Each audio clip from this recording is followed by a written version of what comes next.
성전 중심에서 예수님 중심으로 라는 제목을 가지고 하나님의 말씀 증거합니다. 사랑하는 성도 여러분, 예루살렘에 오신 예수님에게 무슨 일이 있었습니까? 예수님은 제일 먼저 성전으로 들어가셨습니다.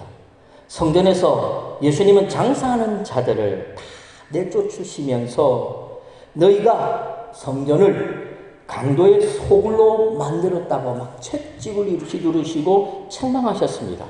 그리고 열매 없는 무화과 나무를 저주하셨습니다. 입만 무성하고 열매 없는 무화과 나무가 예수님에게는 마치 예루살렘 성전처럼 보였기 때문입니다. 그러나 예수님은 무화과 나무를 저주한 게 아니죠. 예수님은 무화과 나무를 저주한 것이 아닙니다. 예수님은 강도의 소굴이 되어버린 이 예루살렘 성전을 저주하셨다라는 겁니다. 입만 무성하다는 말이 무슨 말일까요? 부자라는 거죠. 오늘날 교회가 어떻게 보면 입만 무성한 교회일 수 있어요. 왜? 부자니까. 예전에는 입이 없었는데 열매가 있었고, 오늘날은 입은 많은데 열매가 없죠. 오늘날 교회가 어떻게 보면 예수님이 볼 때는 강도의 소굴과 같다라는 거죠. 그 결과 저주받은 열매는 무화과 나무죠. 저주받은 열매, 이 열매 없는 무화과, 저주받은 열매 없는 이 무화과 나무는 어떻게 될까요? 그 다음날 아침에 보니까 진짜 뿌리채 말라 죽어버렸어요. 이것은 장차 예루살렘 성전의 파괴, 예루살렘 성전의 종말을 의미하는 것입니다. 그리고 예수님은 바리새인들과 헤롯 당원들과 사두개인들에게 너희가 버린 돌이 모퉁이 돌이 되었다라고 말씀하셨죠. 너희가 버린 돌, 이 돌이 모퉁이 돌이 되었다. 여기서 버린 돌이 뭐죠? 바리새인들과 사두개인들과 헤롯 당원들이 버린 돌은 예수님을 말합니다. 너희들이 나를 버렸지만 너희가 하나님의 말씀을 알고 하나님의 말씀대로 산다고하면서 어떻게 나를 버릴 수 있냐는 거죠. 어떻게 하나님의 아들을 못 알아보고 하나님의 아들을 십자가에 못 박아 죽일 수 있느냐는 겁니다. 그리고 바리새인들과 헤롯 당원들과 사두개인들이 예수님을 잡아 죽일 명분을 찾기 위해서 계속해서 예수님을 시험합니다. 궁지로 모는 함정을 파놓고 계속해서 예수님을 시험하죠. 그러자 예수님은 너희는 말씀도 의외하고 말씀도 잘 모른다고 하시면서 너희는 죽이는 데 능하고 살리는 데는 너무 무능하다고까지 말씀합니다. 그러므로 우리는 이 예수님의 말씀을 통해서 우리가 분명히 알 수 있는 사실이 있습니다. 그것은 바리새인들과 같은 유대인들처럼 성전 중심의 신앙은 소망이 없다는 거죠. 형식적이고 자기중심적이고 이기주의에 빠져서 결국은 하나님 앞에 심판을 받을 수밖에 없다라는 겁니다. 그런데 제자들 중에서 꼭 어떻게 보면 철이 없고 분위기 파악 못하는 제자 한 사람이 나옵니다. 누군지는 모르겠어요. 성경에는 언급이 없으니까. 분명한 것은 한 제자. 너무나 분위기 파악을 못하죠. 예수님은 지금 예루살렘 성전이 파괴되고 무너져서 멸망한다 이렇게 말하고 있는데 분위기 파악을 못하는 이 제자가 예수님께 예루살렘 성전을 자랑하고 있습니다. 예수님 정말 아름다운 돌이지요. 예루살렘 성전을 바라보면서 예수님 정말 아름다운 돌이죠. 정말 아름다운 건물이지 않습니까? 마가복음 13장 1절 우리 다 같이 읽습니다. 시작. 예수께서 선생님이여 보소서 이 돌들이 어떠하며 이 건물들이 어떠하니까. 예수님은 분명히 예루살렘 성전은 더 이상 성전이 아니기 때문에 강도의 소굴이기 때문에 망한다, 무너진다 라고 말했는데 이 제자들은 알지를 못하는 거예요. 성전 중심의 신앙, 하나님께 심판을 받는다 분명히 말씀하셨잖아요. 도무지 깨닫지를 못해요. 그렇다면 왜 이 제자는 이 성전을 자랑하고 있습니까? 예루살렘 성전을 자랑하고 있죠. 이 당시 예루살렘 성전은 헤롯이 유대의 왕으로서 유대인들에게 환심을 사기 위해서 무려 80년 동안 지었습니다. 그리고 헤롯 대왕은요, 건축가입니다. 아주 로마의 시저에게까지, 로마 황제에게까지 인정을 받을 수 있는 아름다운 건축을 지을 수 있는 건축가였어요. 그래서 자신의 실력을 최대한 발휘해가지고 무려 80년 동안 예루살렘 성전을 지었습니다. 보는 이로 하여금 감탄을 자아낼 만큼 아름답고 화려했어요. 무엇보다도 스룹바벨 성전보다 2배 이상 크게 지었기 때문에 웅장하기까지 했어요. 건물 앞에 주눅 든다는 말 들어보셨어요? 건물 앞에. 우리가요, 어느 건물에 들어가면 건물이 워낙 크면요, 그 건물 앞에 딱 주눅이 들어요. 막 벌벌 떨어요. 이 당시 유대인들에게 예루살렘 성전은요, 최고의 자랑거리였어요. 예루살렘 성전에 들어가서 예배를 드린다는 것은 마치 내가 하나님을 만나고 온다는 정도로 착각을 일으킬 정도로 예루살렘 성전은 유대인들에게 마치 하나님과 같은 존재였습니다.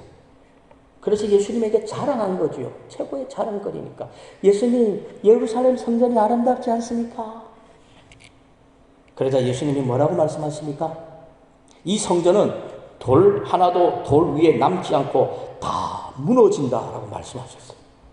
마가복음 13장 2절 우리 다 같이 읽습니다. 시작. 예수께서 이르시되 내가 이 큰 건물들을 보느냐 돌 하나도 돌 위에 남지 않고 다 무너뜨려지리라 하니라. 무슨 말일까요? 예루살렘 성전이 무너진다는 겁니다. 유대인들은 예루살렘 성전 중심으로 똘똘 뭉쳐 살았어요. 이 예루살렘 성전은 자기 생명보다 소중해요. 그런데 예수님이 이 성전이 무너진다고 말했죠. 무슨 말일까요? 건물 중심의 신앙은 무너진다는 거죠. 건물 중심의 신앙은 올바른 신앙이 아니라는 겁니다. 사랑하는 성도 여러분, 이방 종교의 특징이 무엇인지 압니까? 이방 종교는요, 자신들이 섬기는 신들의 신전 있죠. 이 신전을 치장하는데 온 정성을 다합니다. 온 물질을 다 투자합니다. 그래서 이방 종교의 신전을 보면요, 다 화려하고요, 다 아름답고요, 다 웅장합니다. 오늘날도 한번 보십시오. 범어사나 통도사 등과 같은 절에 한번 가보세요. 얼마나 건물에 많은 돈과 정성이 들였는지 한눈에 우리가 볼 수 있죠. 그래서 외국인들이 우리나라에 와서 절의 모습을 보면요, 탄상을 자아냅니다. 사진을 찍고 난리 납니다. 너무너무 아름답대요. 그런데 이 당시 예루살렘 성전이 이방인의 신전처럼 범어사나 통도사처럼 웅장하고 아름다웠다라는 거죠. 중세 말기에 카톨릭 교회의 부패, 허물이 뭐죠? 베드로 성전을 짓는데 성도들에게 뭘 받아냈죠? 종교세를 받았죠. 근데 그 종교세 뭘 갖다 붙였죠?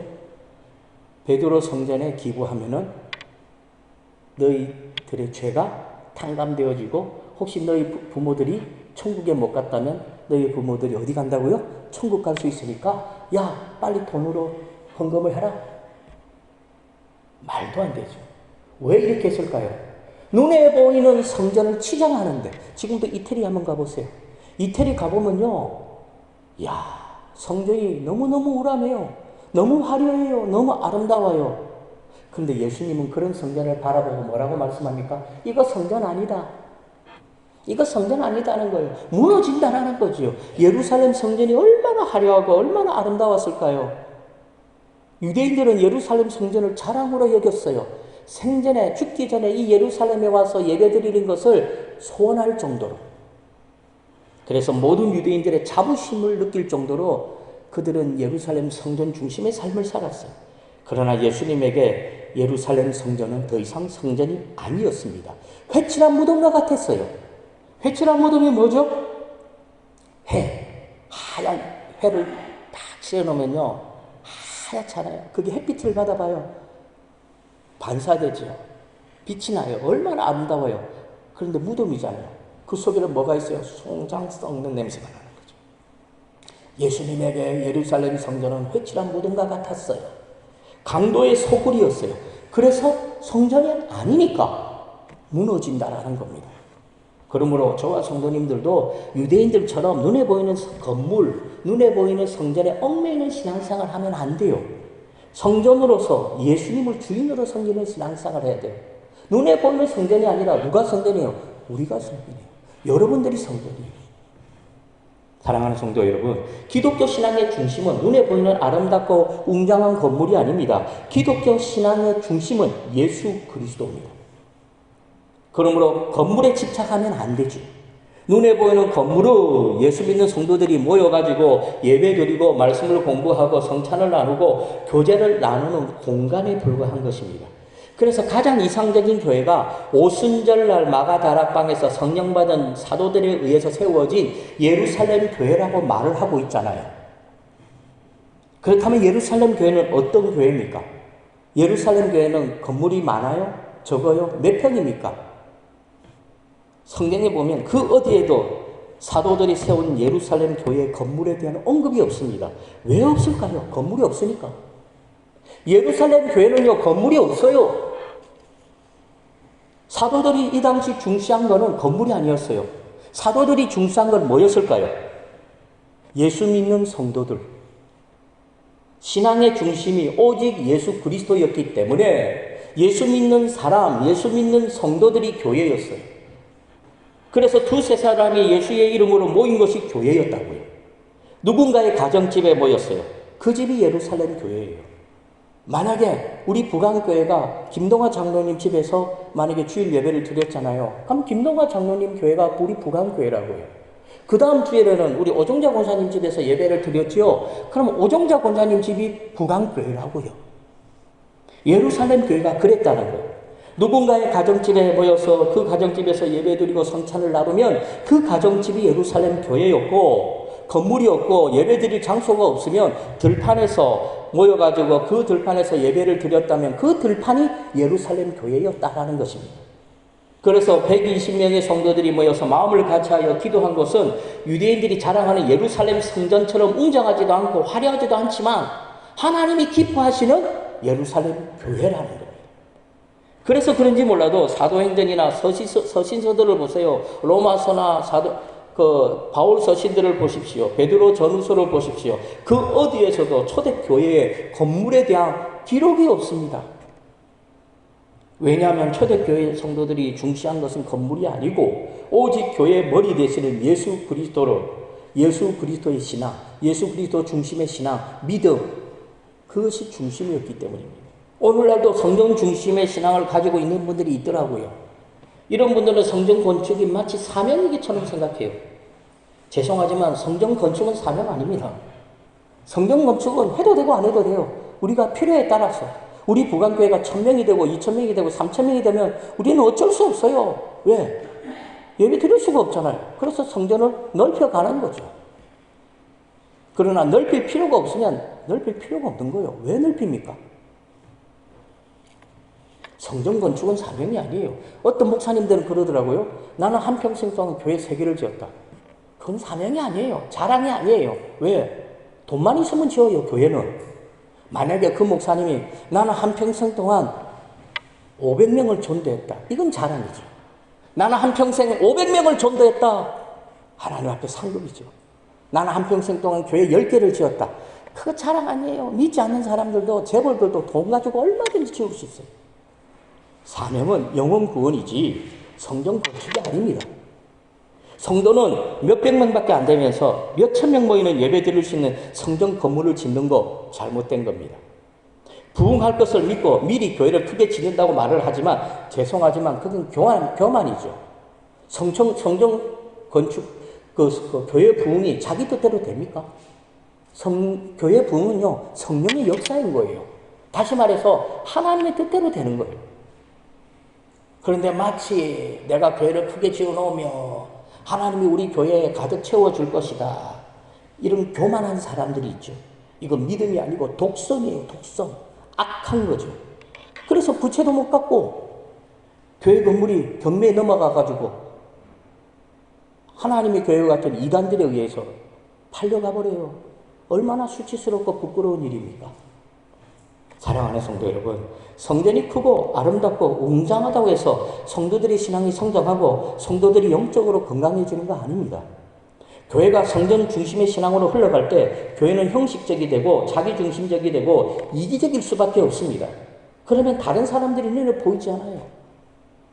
그래서 바리새인들처럼 자기도 죽이고 다른 사람들도 죽이는 거죠.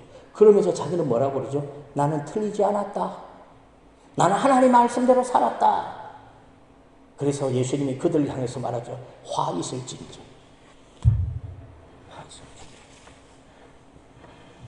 그러므로 중요한 건요, 성전 중심의 신앙이 아니고 예수 그리스도 중심의 신앙입니다.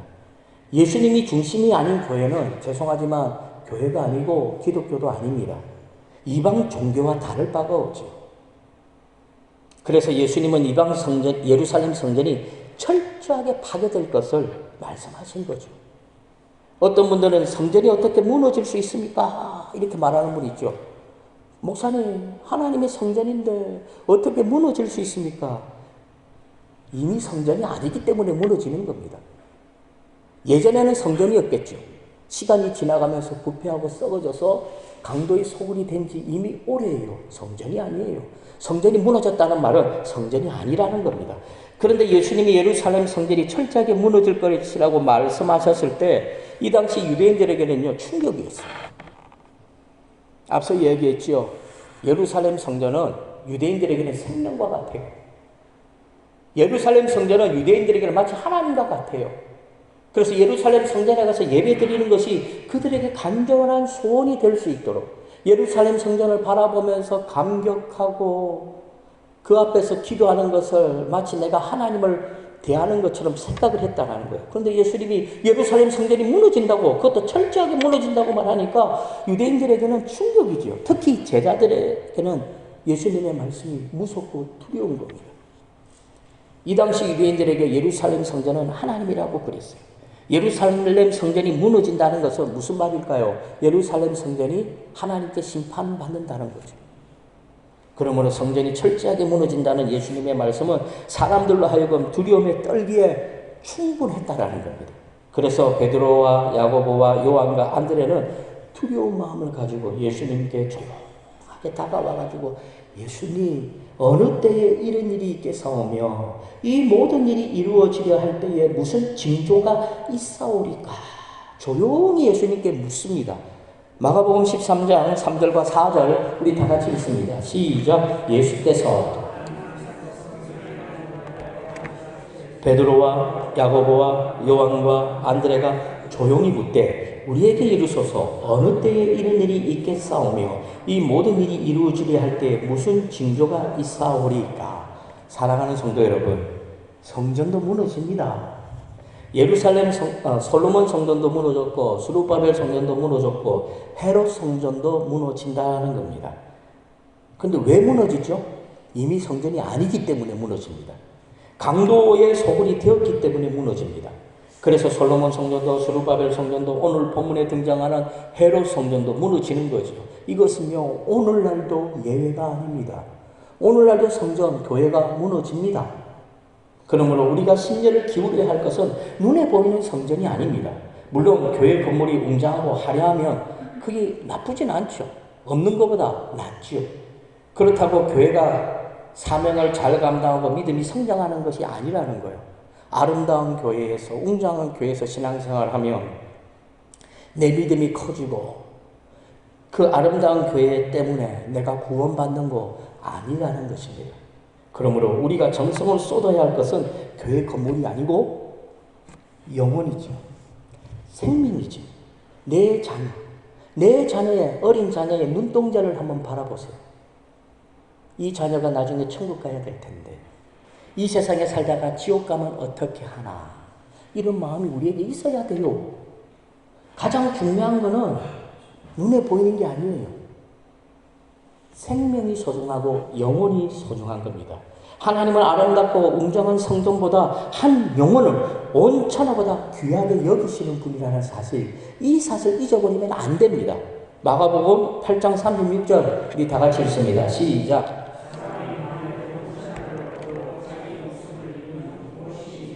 무슨 말이죠? 생명이 소중하다는 거예요. 한 영혼이 소중하다는 거예요. 한 영혼에 비할 바 못 된다라는 겁니다. 사랑하는 성도 여러분, 예수님은 아름답고 웅장한 교회 건물을 위해서 이 세상에 오신 것이 아니에요. 예수님이 이 땅에 오셔서 아름다운 건물을 지었습니까? 한 영혼 한 영혼을 구원하기 위해서 예수님은 이 땅에 오신 거예요.